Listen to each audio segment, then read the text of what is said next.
5 on today's practice, if you also needed help with that one. So find the exact solution by completing a square and the approximate solution by graphing. So exact means with a radical symbol, approximate means rounded decimal. So, and it wants it by completing the square. Although you might be able to solve it other ways, we want to do it by completing the square, so I'm going to follow that. And what's the first step in completing the square?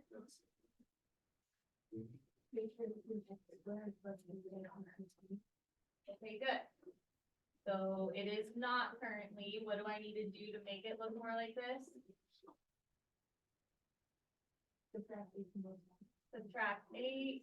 That gets the C on the other side. Table 7. And then my second step is to do what in completing the square? This is the one that makes it a perfect square on the left side. So, good. You take half of what? And then you'll square it. And then you'll add to both sides. Because again, the whole purpose is to make this a perfect square on the left side so we can factor it really easy. So, and we did this before where we thought of two numbers that add to 10 that are identical. What are they?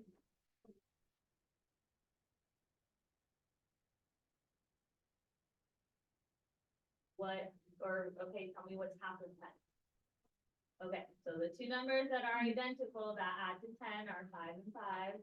And then to get the top of our diamond was multiplying, right? So that's the whole point. You take half of B, square it, then add it to both sides. So technically you would add 25 to both sides. That would help you with the problem on your test is knowing what to add to make it a perfect square. And then the left side ends up being something we can easily factor using the diamond method. So this is my diamond. Something that multiplies to 25 and adds to 10 is 5 and 5. So you write it as a perfect square. And I still need to add negative 8 plus 25. What's that? 17.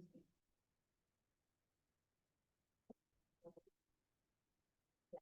Okay. So I didn't write step 3, but that was to factor. Step 4 is to basically solve for x. So what's opposite of squaring something? Whatever you do on one side. And this is like where 17 is not a perfect square, so that's where it's like an irrational solution. But you still keep solving. 17 is prime, so like if I try to make a factor tree for that, there's nothing else that multiplies to 17 other than 1 and 17. So it's just going to stay plus or minus the square root of 17. I'm running out of room, sorry. What's opposite of adding 5? And whatever you do on one side.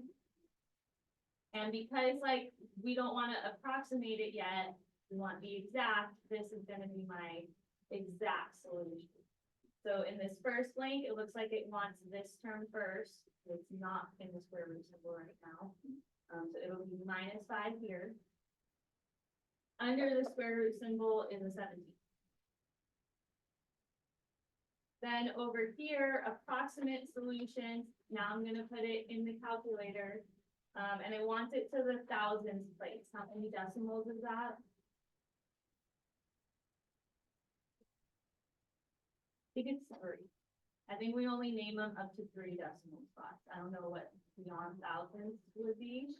So 3 decimal spots, and I need a calculator for this part. It was -5 because it's plus or minus. So you would do plus the square root of 17. And then you'll do -5 minus, because remember the plus or minus, the square root of 17.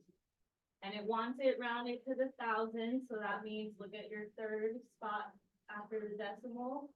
Look to the right of that. one of your answers is gonna be negative 0.876 or 7. When I round.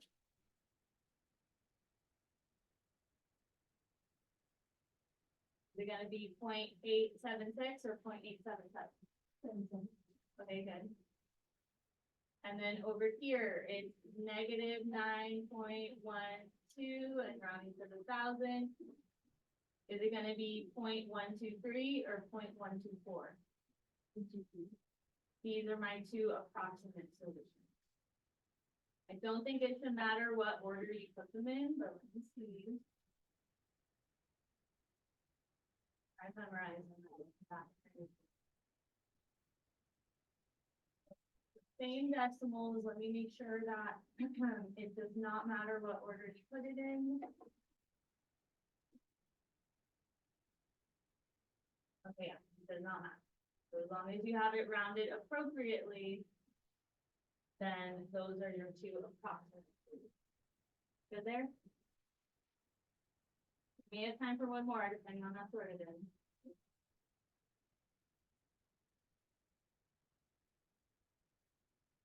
Any questions from yesterday?